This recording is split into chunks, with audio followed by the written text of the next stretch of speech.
What's up? Oh, I had my microphone muted. It is Thursday, 3 p.m. Probably good for everybody else because I was screaming. I was so excited. But Oh my gosh. but I don't think I could bring back that same enthusiasm I had when I first started yelling. But I'm going to try. Hey, it's Thursday, 3 p.m. The new time for everybody that's watching. 3 p.m. Pacific time, as I keep saying, the only time zone that matters. But in any case, we're fortunate enough to have Zach and Veronica here with us today. I know you guys are super busy. I want to say thank you and let everybody know this is a big deal having you guys together here to talk about education and stuff as well in the Full Throttle. Zach, for everybody that doesn't already know who you are, but if you've been to any event or been crawled out under a rock, you've probably seen Zach somewhere. Tell everybody who you are and about Blackline. Yeah, I'm Zach Romero, VP of Sales here at Blackline HHP. We manufacture black vinyl fencing, so privacy fences, ranch rail, deck railings, ornamental, all that fun stuff. So this is our 20th year running now. I've been with the company 17 years.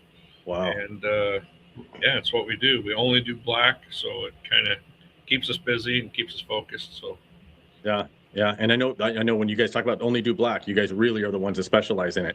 And we're going to get back to more about Blackline, but we've also got our co-host Sasha, which comes on here every week with me, no matter what, and I appreciate that. Tell everybody about yourself, Sasha, that's maybe just tuning in for the first time. Oh, yeah. So let's just get to the point. I've got an accent. I'm from the deep south, Alabama, further south. Yep. Yeah. For those of you who are wondering, like, g'day, mate, crikey, see you later. But, yep, fence, we're a fence supplier. I've been in the supply game for probably about 16 years now. And we love selling fence. Like I tell everyone, one panel at a time. Yeah, and they do a lot of iron panels, a lot of temporary panels and iron panels. I know at Las Vegas Fence I've purchased from you throughout the years. So love that you helped me so much with everything that we're doing here at the podcast and FWA and the fence show and everything. But last but not least, the true star of the show, the only reason we're all here, Veronica. Hey! You. You've got a long history in the industry as well, from the fence installation side to education. I mean, from selling materials to dealing with me. There's just a lot that you've done throughout the years. Tell everybody a little bit about yourself. So I'm Veronica. I've been in the fence industry going on 10 years. Came from installation world for almost 9 years. Before that, I've had a construction background my entire life. Even before the fence world, I was a project manager in the mechanical world. So construction industry as a whole is just my love and my passion in commercial projects. And then last October, I joined the FWA team, and here we are. Yeah, and we're grateful to have you. You were definitely a huge asset to the team, and bringing you on was probably one of the better decisions that we all made. I believe that when we first brought you in, Susan and I were teary-eyed a little bit. We were so excited. there's a few tears until I came in and started making organization of the entire thing, and then everybody's like, "Wait a minute." Yeah, and now she's got a few bruises around her neck, where we're just. Where's HR? Where's HR when you need him? Yeah. And for everybody tuning in for the first time, I'm Brian Fredrickson, the founder of the Fence Show and Security Expo, FWA, and a few other things in our industry. And I have a big passion for small businesses and keeping the entry point into our industry reasonable so that anybody can come in and create a life and help us grow our industry. So I'm grateful to be here. And, 5 years ago, I never would have been sitting on a podcast with you three people. So it's brought me so many friendships and so many people that we talk about what getting involved in your industry actually does. And they say, I remember in the beginning when I first started hearing this, like, well, people would ask, and even with AFA and NAFCA, and, and then before, we started, and us, they're like, what do you get out of it? And I'd hear everybody saying, well, you get out of it what you put into it. And 1000%. And I would always be, such a BS thing to say when you got nothing to offer, right? That's what I used to think to myself, right? I'm like, that's what you say because you got nothing to offer. But now I truly believe it because I did, invest my time and my energy into it.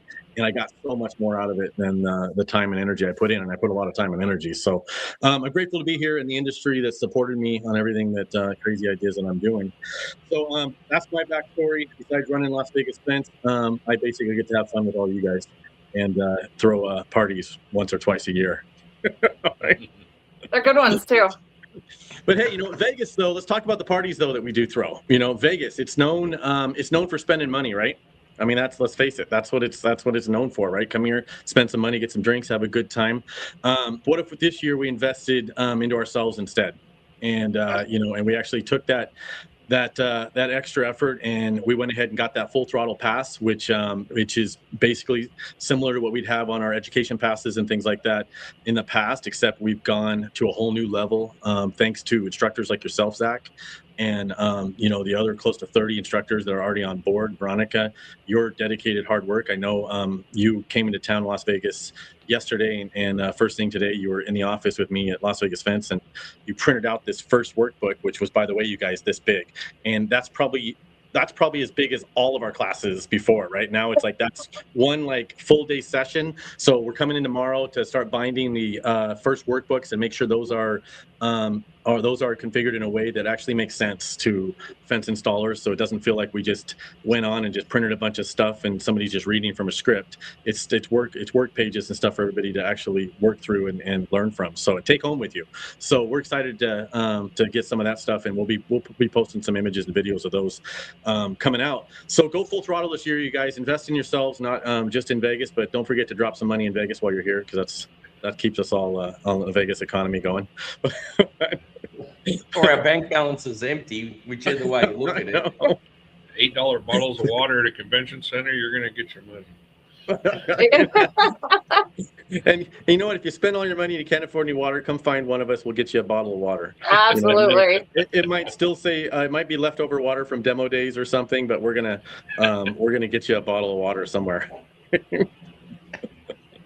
Love that. So Sasha, I know we wanted to talk about education. It looks like day by day, and then Vegas at night. What are your thoughts on that, Sasha? What questions do you got for Veronica? And then we're going to bring Zach in here and explain what he's going to be doing, not just exhibiting, but doing on the instructor side. Sasha, what questions do you have when it comes to what's going on with the education and the nightlife? So I think for me, I can't wait to, looking at the schedule, and as you're bringing it out, Veronica, and the team's bringing it out, I think for me personally, if I can go out there and ask a question, is, there's so many good programs that are out that you guys have put together. I don't know if one is better than the other. I think combined, they're an amazing program. So I think for me, you tell me what is the most anticipated one. What is the one that you're really excited about? And, we're all excited about Zach's, what Zach's going to do, and, why he picked black, and why didn't we go pink? Why we celebrating breast cancer fencing, we went for black. I can't wait to hear that tonight as well from Zach. But I think when you're talking education, what is it? I don't know. There's so many good ones. I don't know which one I'd be like, hey, I can't, I think they're all combined. They're amazing.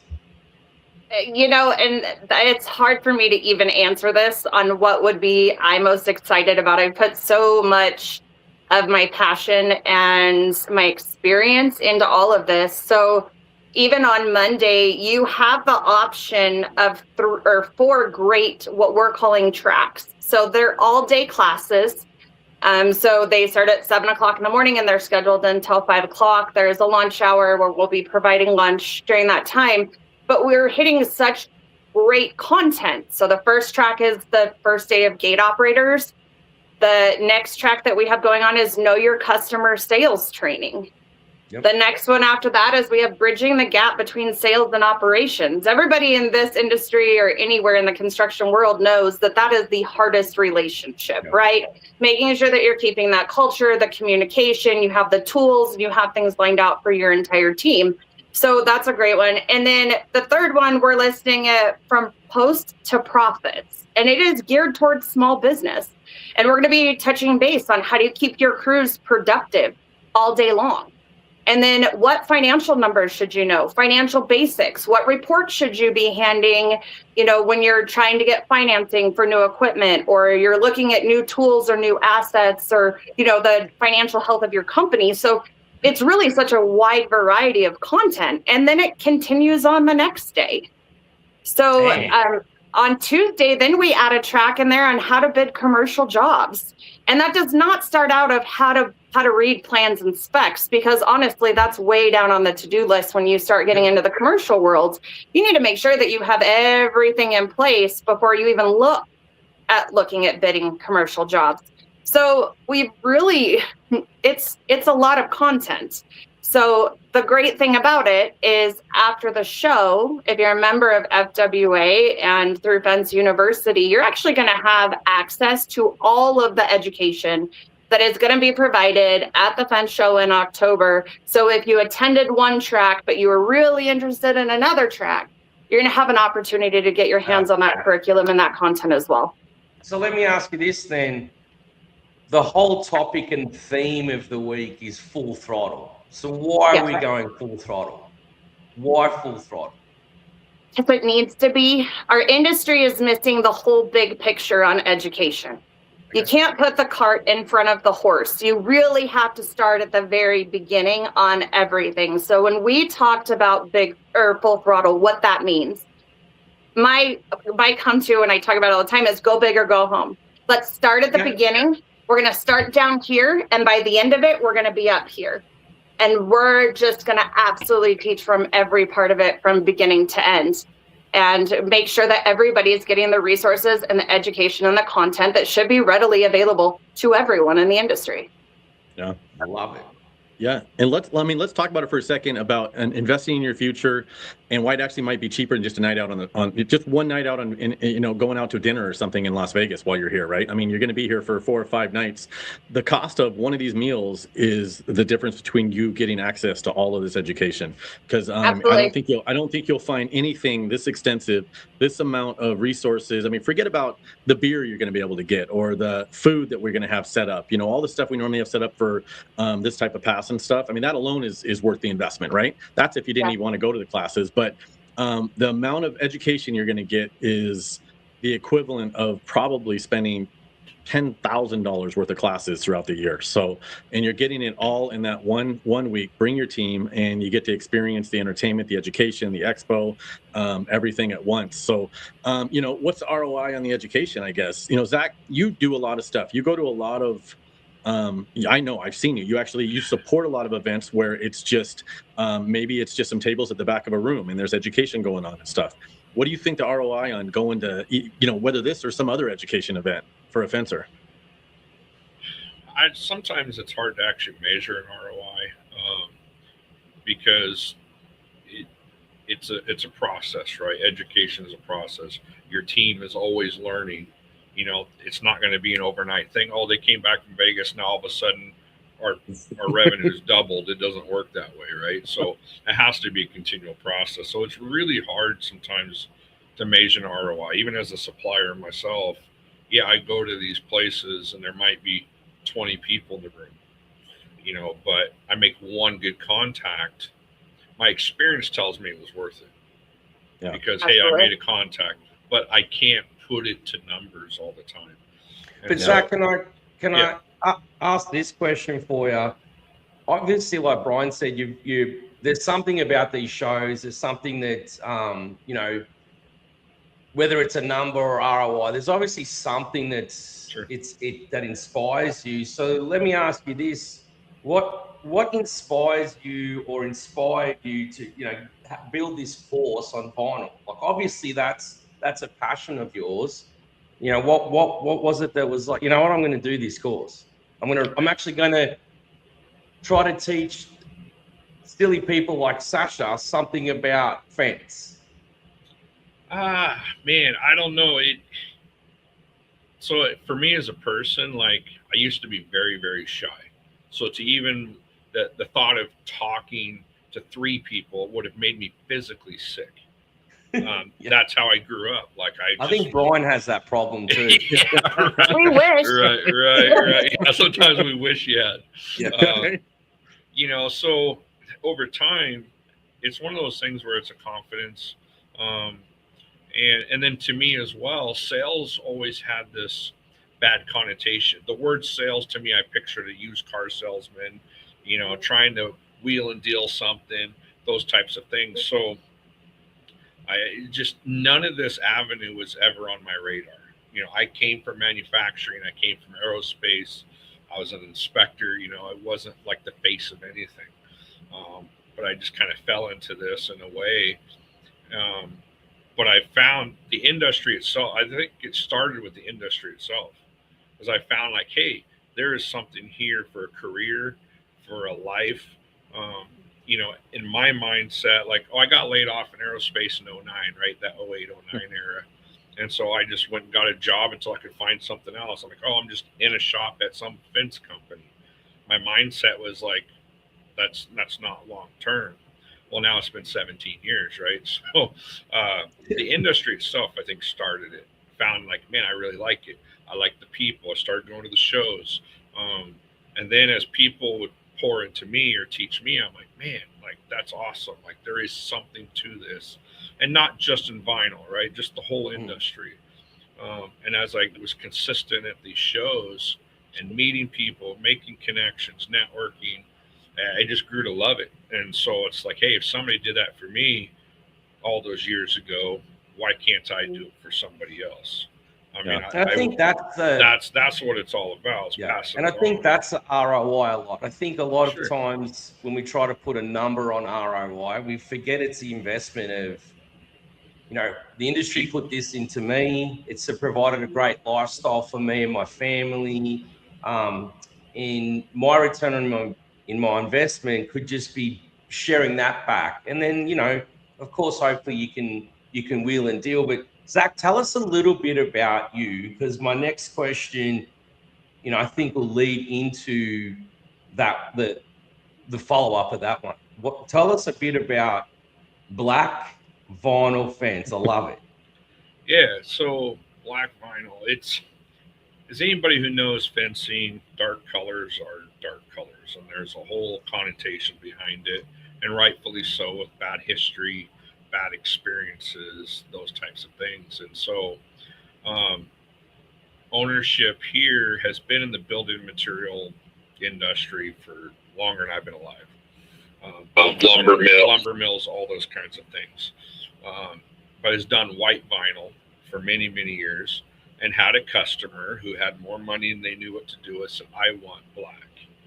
And so went to kind of developing that line, or at least the color. It was more for a specific customer. And well, then Blackline, ours is Blackline HHP.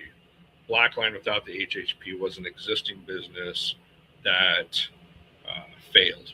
Really, it did. The product failed. The name was great. The marketing materials, the soft assets, all that stuff was really well set up, but the product itself failed pretty bad. And so the timing, ownership heard about it. They wanted to sell it, so they bought the name and said, "Hey, man, we're already developing this black. We think we've got it figured out. Let's take a name that works and has some."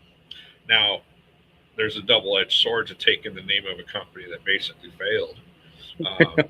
And the first few trade shows that I started going to were pretty combative.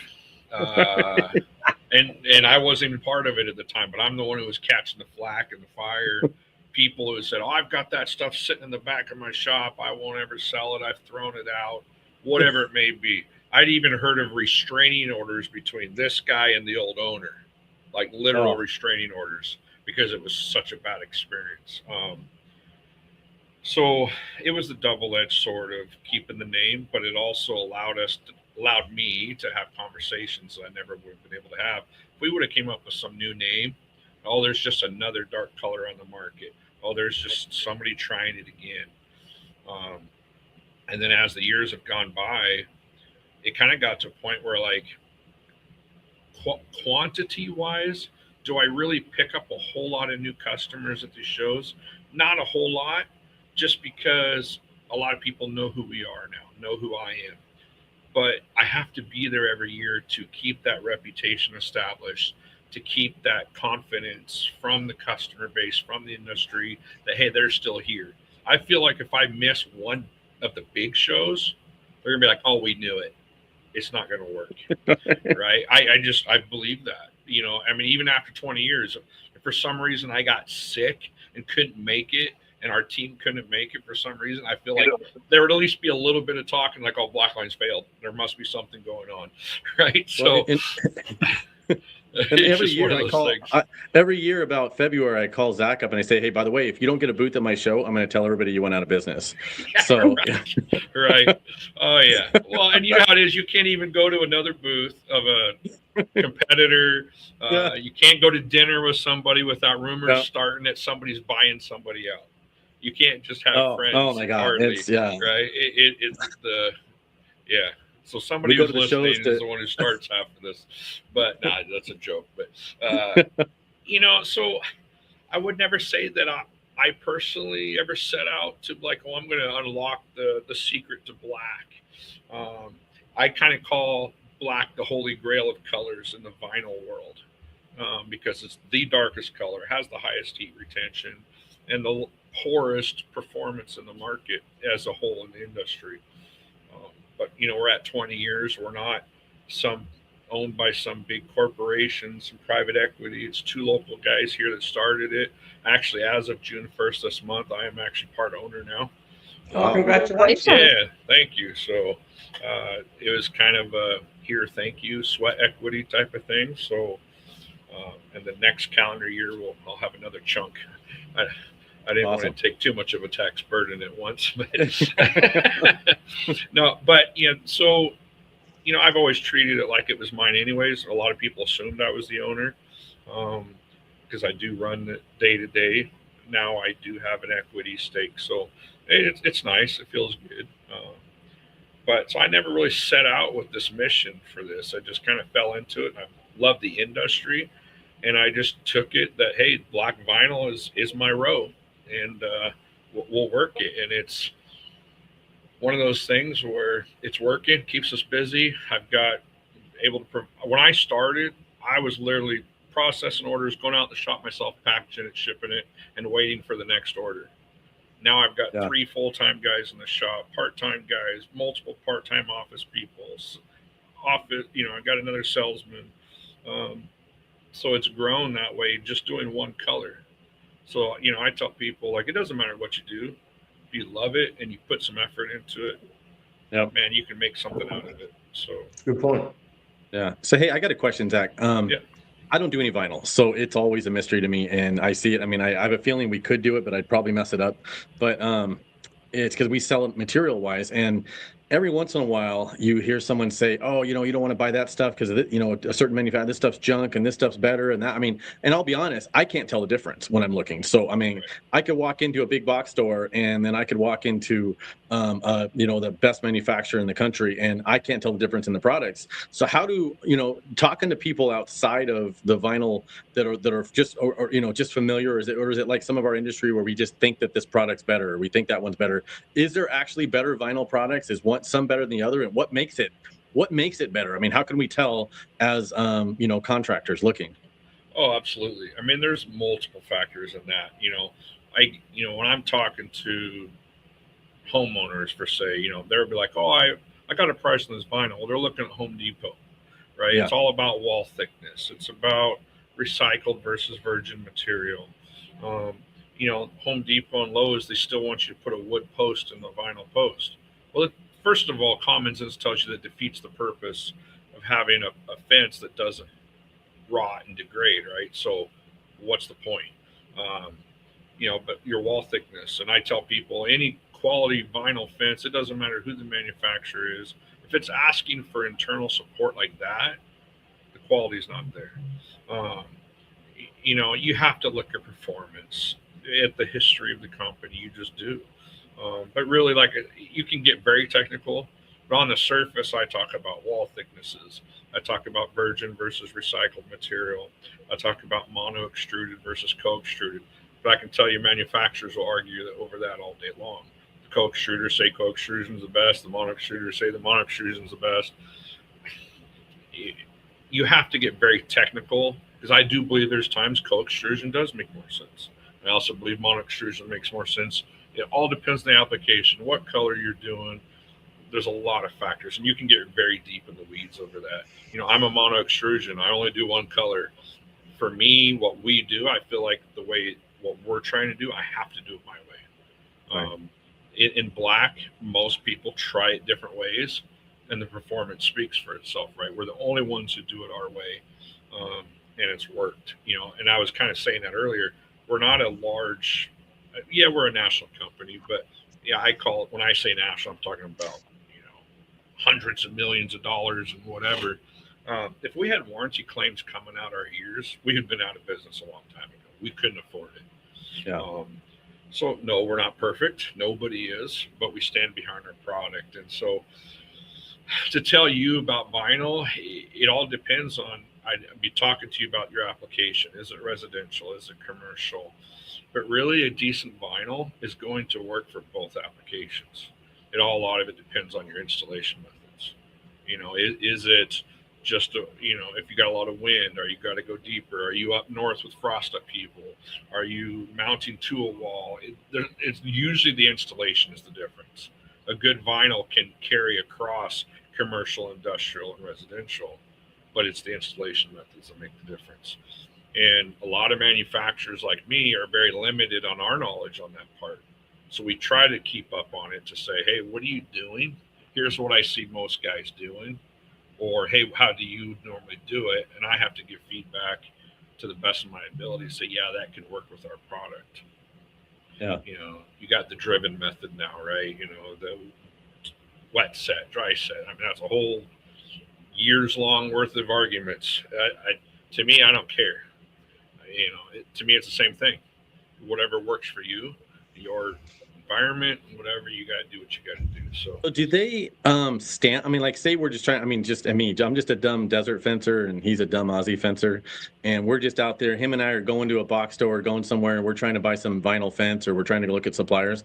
Is there ways to tell, what quality it is when you go there? Like, is it, besides measuring the thickness, is there like a stamp that says what type of recycled material it is, or anything? So is it like you know what I mean? Like some products where they stamp it. I mean, is there anything like that we could look at? Stamps. I don't know of any stamps on vinyl. You got to get in and look at the specs that they print online. It'll tell you what the wall thicknesses are. It'll tell you if it's recycled.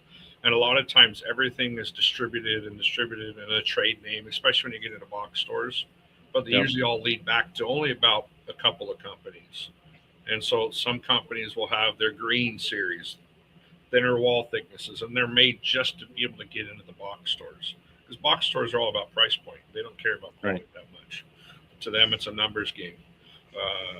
We've looked at that decades ago, trying to get in there, and it doesn't make sense because your margins are so low, and the only way to make it is to dumb down your quality. So not really for me, just because of my experience. I can go in there and squeeze. Now, obviously, look at the size of my hands, but I can squeeze a post, I can squeeze a rail and feel it, like how much give it's got, how much strength it's got. To me, that tells me, but that's just, almost 20 years experience, but there's a lot of factors involved. But hey guys, I've got a real quick question for you. I just noticed this pop up on the screen. I'm seeing this stuff all over Facebook, Brian. Talk to me. What is going on with this voting? How come I'm not? You people out there, can somebody vote for me, please? Have you seen? They took a vote that we weren't going to allow people to vote for you, but thank you. Appreciate it. You won. And I lost. Just in case you accidentally won. Yeah. It'll be like that Brewster's Million. Don't vote for me. Do you remember? Yeah. Right. Please. But talk to me. Tell me, Brian. Like, that's cool. Something's going on. What's happening? So, Zach, you're one of the instructors, and obviously Veronica has been helping coordinate all that stuff with you guys. So, I don't think we do enough to support you guys and all the time and effort you guys put out there. So we've always, and there's a lot of always award ceremonies and stuff like that. But I'm like, I want the whole world to know if we're going to issue an award to somebody, we're going to use the network and the reach and everything we have to let everybody know and bring everybody in. Because let's face it, not everybody can go to these shows, and yet you have a ton of people, Zach, that you build relationships with throughout the last 17 years that have never seen you at one of the expos, right? But yet they would love, and they went to some of your trainings even before. You went around. I know you just did your tour where you went around, Zach on the road or whatever it was, where you went, ventured around Washington and Oregon and stuff. So they should be able to say, hey, Zach was my favorite instructor, and people around there. And we want people to vote for people that support them. So we did launch yesterday. Was it yesterday? The day before? Yesterday. Yep, the voting. So you can actually now go to fentshow.com. You can vote for it, and I'll pull it up here in a second. You can vote for your favorite instructor, and there's like 28 to 30 of them on there now. We're actually getting ready to add a couple more to the lineup as well. I'm hoping by the end of tomorrow. Yep, and you are able to change your vote. So if Zach was your favorite this week, and then he didn't give you good service on your vinyl order or something next week, you can switch it over to someone else. But I'm going to show you, because I'm all team Zach. So I'm going to show you guys how that voting process works. You just go. If you follow one of the links, you'll see people sharing. There's a bunch of people out there sharing. I voted for Zach. I voted for Brian from BD Loops. Or I voted for whoever it is, Zach for president. Yeah. So. I love it. So I voted for whoever. Click one of those. That'll take you directly over to that person's page. You can click vote on there. If that person got real busy, it might ask you for an email just to verify you're a real person, but may or may not. It's really just a security feature that kicks in. We don't have any control over the algorithm on that part. But nonetheless, let me show you how that works. Can you guys see this on here? Yep. I don't know why I always ask that, because I know it's there, and yet every single Zoom or team meeting, you ever notice that you pull something up and you can see it, they can see it, you're like, can you see it? Can everybody see this? Anyway, so go to fentshow.com and let me go to that page and scroll down. You'll see where you can say cast your votes. It's pretty clear right there, right? And it looks like, Michael Whitaker is in the lead at 21 votes. He's right barely ahead of Benji, which has got 17. So you could either click on one of those, but we're going to see all the nominations. And is the screen still showing for you guys? Did I just say that again? Right. Yes. You did. Yes. You can go through here. My vote was already cast. Keep going. I'm going to break that habit. It's like saying the middle. Right, but cast your vote. And it's a big deal because it's a plaque coming. It's going to get a custom plaque. It's going to be presented to them during the show at the award ceremony, which I believe is Thursday. They're going to make the announcement. Permanent spot on the Fence Show Awards wall, which will get brought over to every expo for as long as the expo is going on. So hopefully forever, right? Dedicated feature in the Fence Show website and in the magazine. Some recognition at the show, which is kind of cool. So you're going to be able to go in and vote. And let's go down here and find Zach. There's Zach right here. So I'm going to change my vote over to Zach. It's going to ask me for an email. I'm just going to pick Brian at Las Vegas Fence. I'm going to change my vote. It's going to quickly pop up if that's hopefully showing up for everybody on the screen where it says I voted. Is that showing up for you guys? Yes, sir. Perfect. So it says I voted, and I wanted to share that. I would just hit here, share to Facebook. It's going to help you pull that over to say I voted for him, or you can copy the link, share it somewhere else. Go to LinkedIn. It's as simple as that, which is kind of cool, right? Love it. It's like, and then can the top two people get in a cage match at Vegas, and we can have a full-on bare knuckle fist fight for the win, right? That's what we do in Australia. It's Vegas, and we are we're fencers, so we don't mind making it completely wrong. It's going to be a tub probably full of Jello, and they're just going to go at it. Hey, Brian and Veronica, please do not vote for me. If that's the case, do not vote for me. All the votes just went off all of us, right? That's weird. Yeah. Just quickly, I saw this little post. This is pretty cool, guys. Like 50% of the attendees this year are new. Yep. I mean, you're talking ROI. I'm like, there it is right there. The potential that we get to meet new people from all sorts of vendors, educators, all walks of the show. That is really cool, guys. That's really impressive. Yeah. And daily it changes. We're 20 to 30% ahead of where we are this time the year before on attendee registrations, and it's a lot of work goes out for new ones. And we pride ourselves on trying to find people that have never been to a show before, and convincing them that, hey, this is your industry. Bring your staff, bring your team. And I want Zach to stand in his booth. He's over there earlier. Go, everybody knows who I am, but right. But my goal is to have Zach stand in his booth and go, I don't recognize anybody walking up. That's the goal. That is the goal. Yeah, that is always the goal. It's fun to meet up with all of our buddies and stuff, but sure. I mean, we all meet up and talk and stuff all year. I want to put some new people in front of you, and I think that's a lot of our focus throughout the year. And I want to put that. So it's kind of cool. But you're right, it is awesome. And then to be able to have some recognition for you guys, and then the exhibitor, probably tomorrow, the next day, they'll be opening up vote for the exhibitor of the year. So the 2026 exhibitor of the year, you'll be able to vote for. Hey, you know what? Just because they're, whether you saw their booth or not at the show, it's not about who can spend the most money at the show. It's about, the quality of the exhibitor and the service you get and the products and everything else. So if Zach gives you great service, you're going to be able to vote for Blackline, and get him an extra award. Maybe he'll get 2, right? Well, hey, I was the very first exhibitor to sign up the very first year. Yep, he was. There you go. Right? Talk about support from the very beginning. It's true. And we appreciate that. And we stay close because of that. I mean, I truly enjoy running into you every time. It's like, you know what it is? It's almost like a security blanket for me. It's nice. So I appreciate you. Oh, for sure. Well, I mean, the new attendees, it's like, as an exhibitor and a supplier, I may have talked to some people and have never sold them. When you meet them for the first time, you build that camaraderie and gives them even more trust to want to purchase. It's going back to the ROI. You can't always measure it, because on the numbers, well, I've already quoted them and now I closed it. But why did I close it? Was it from the show? I got to meet them.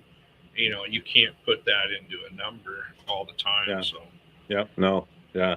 Yeah. I like when we talk about ROI. ROI is more than just the investment you might get back in financially and money like that. Because I mean, you were right when you said it earlier.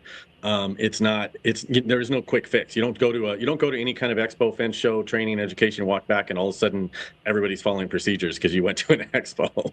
Right? All of a sudden your customers are, your jobs are getting bid correctly and everything's going smoothly. So it is about learning one thing. Maybe saves a mistake later, or improves efficiency, or increases sales. And you may not be able to monetize that right when you get back, but hopefully you go to enough of those shows, you just fix one little thing at a time. And I think that's what this is about. And you can take something back. Hopefully you're not hungover every morning though, right?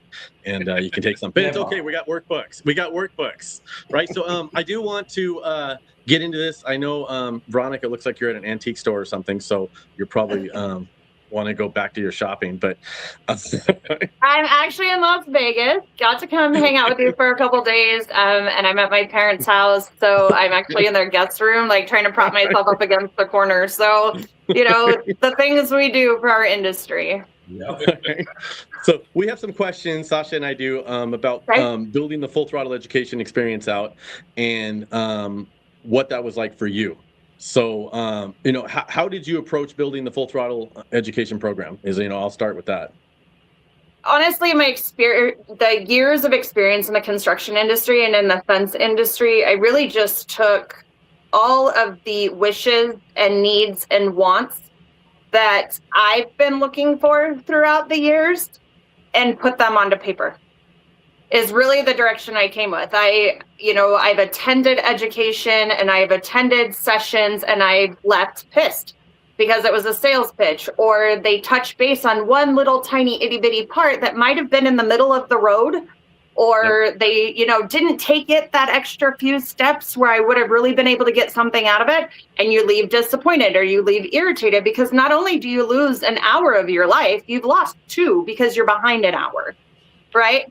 So I kind of just took it from that approach, as well as all my years of being an instructor in this industry, as well as the other organizations that I've traveled to that have revamped their operations system, as well as, my operations experience in the industry with the same organization for 8.5 years. So I really came at it from my standpoint. And the more and more and more people I talk to, the more and more I realized I wasn't the only one.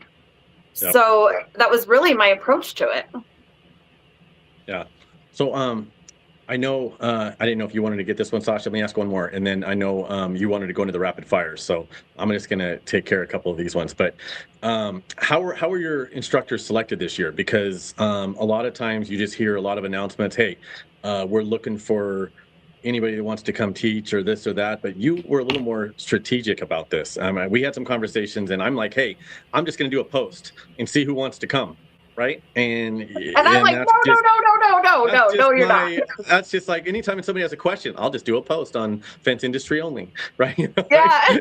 She's like, no, that's not. We're not just going to let anybody and everybody come. So, No. how going back to that, how were instructors selected this year for you? How was that process? I know I hammered you like, I need some, and you're like, I'm okay. I got to meet with them. I got to talk to them. I got to do it. So, what was the deal? So I actually did, and Zach can contest to this. It was about an hour-long interview. Even people that I've known in the industry for all these years, it was a matter of, let me show you what we're working on. Let me show you what the expectations are to be an instructor, what our outlines are, what we're going to be covering, because we've done all the hard work per se by putting actually all the content together. So in the past, a lot of times it's been like, oh, hey, I want a spot. I want to be an instructor. Okay, great. Here's an hour on this day. What are you teaching about? Well, because we have been so focused and so driven and making sure that, we're getting great education and content and resources that are real life experiences, I needed to have those interviews per se and conversations one-on-one to make sure that we're putting the right instructors in the right place for the right content. So it has been very, very, very intentional down to every single one of these 94 different sections that we're touching based on who we've selected to be instructors has been very intentional. Nice. So Zach, you went through that process with her. How was that? I mean, because she's a little bossy to us. So was it just like, were you just like, oh man, what is this about?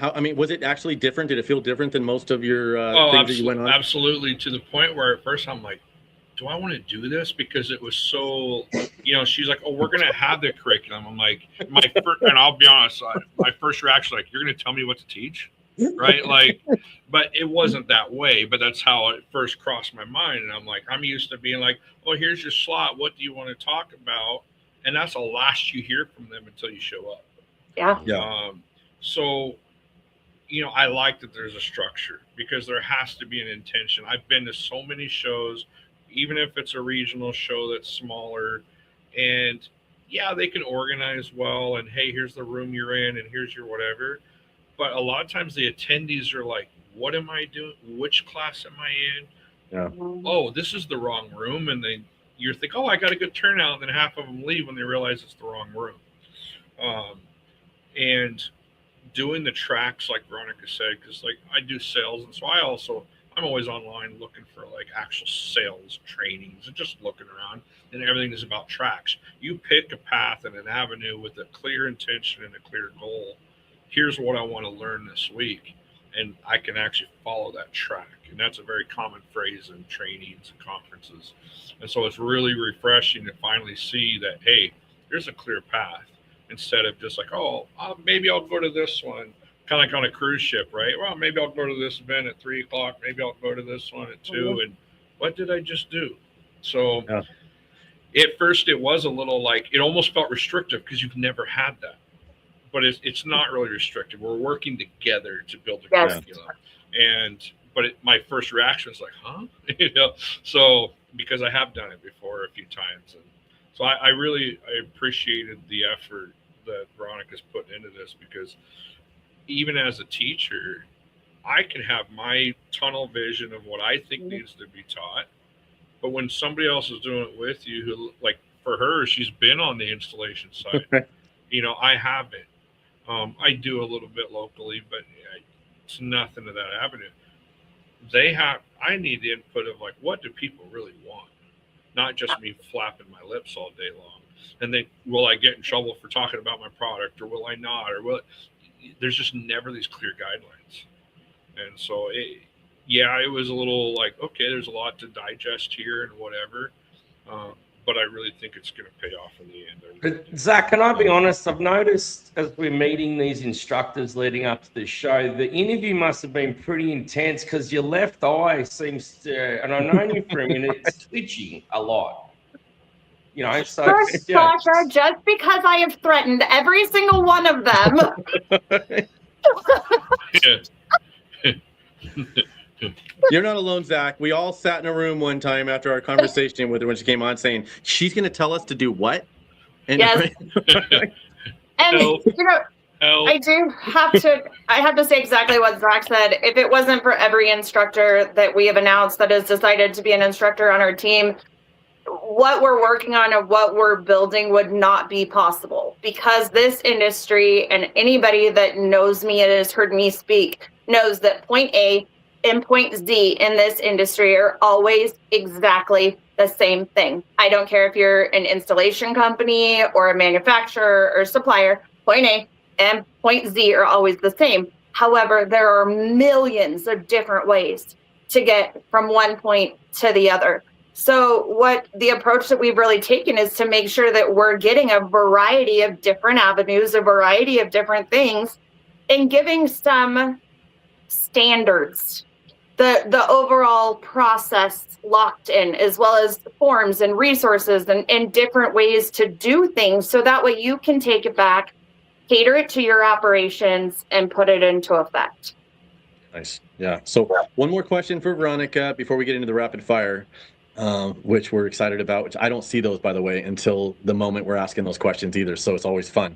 But so besides Zach's class, which we already know has the most excitement around it, what would be the second then? What would be the second most session that's getting the most, generating the most excitement right now besides Zach's? I mean, we can't count him in this thing, but everything else, what would be the most one getting the most excitement? Oh man, it's impossible to even say. I mean, we can hear a lot about. Must be Veronica. She don't want to admit it. I'm trying to make her next meeting with everybody else awkward, except for the one person she says is the most exciting, right? Yeah. You know that I would probably say that bridging the gap between sales and operations. It doesn't matter what type of organization you're in this industry. I know whether if you're a manufacturer or a supplier or an installation company, you have those same issues. You have it. Sales and operations, we're talking about operations. We're talking about installers. We're talking about the field and the office. About how that maybe it's the warehouse and the office, but it's basically the office and whoever else isn't in the office. We're talking about and bridging that gap. And I think you had some really cool stuff. I know I've been reading through it and the instructors on that. That's going to be. I think this is going to be a model of how that is taught throughout all the industry when we're done. So that's going to be really cool. That's it for me on those questions. For you guys, Sash, what is happening here on these rapid fire? Who's rapid fast. You can't think. Going to ask you a question, and you got 1.3 seconds to answer. The answer's I don't know. I'm under 5 gallons. The answer's 5 gallons. I don't know. Right, 5 gallons. Yeah. All right, we're going to start with you, Veronica, and we'll finish with Zach. Okay. So Brian's asked a lot of these, and we've talked about them as we're going. So I'm just going to hit this one to you. Favorite part of building the education program? Sharing my passion, sharing my knowledge, my experience, being able to take everything that I've learned and be able to share it with everybody in the industry on this level has been probably the most nerve-wracking and rewarding thing all at the same time. Dang, that's great. Well, let's see how you're going to answer this one, because that was a great response. Could have said working with me, but whatever. No.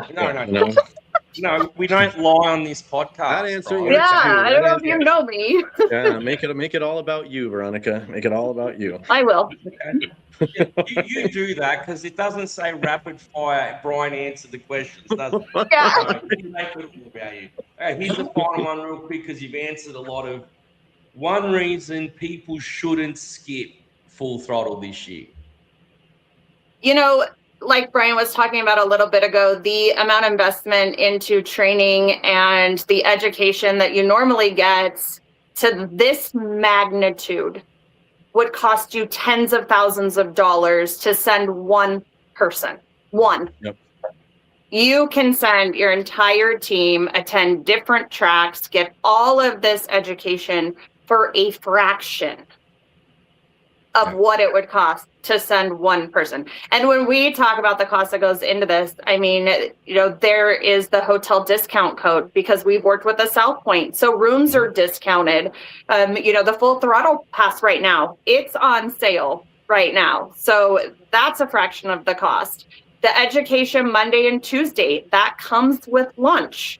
Then the full throttle pass, you get access to the VIP food section. You get access to, the beer stations that we have set up. We have, we're taking care of so much of this. And the reason that we're so passionate about it is exactly what Brian said.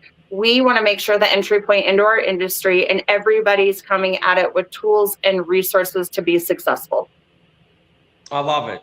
So that's coming from the FWA team. I think too, from my perspective, South Point has the locations just amazing. It's affordable. I don't know. I hear the alcohol's cheap, but I don't drink, so I'm not really 100% sure. But here we go. Oh my gosh. First rule of the Fence Show.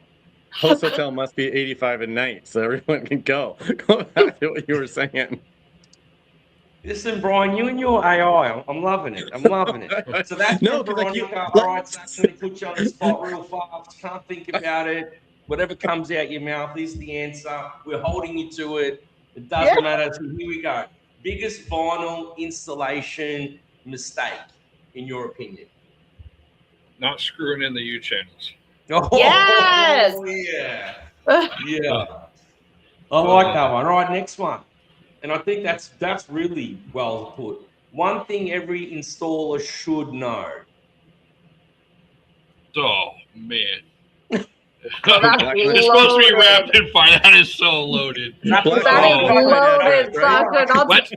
Wet set versus dry set, though. Oh, Zach, come on. That conversation's finally starting to die down. No, it's not. No, man, I don't know. Know how to cut your rails. Question. How about that? Post spacing, yeah. It really is. Post spacing is like the number one thing in fencing, no matter what product you're putting in.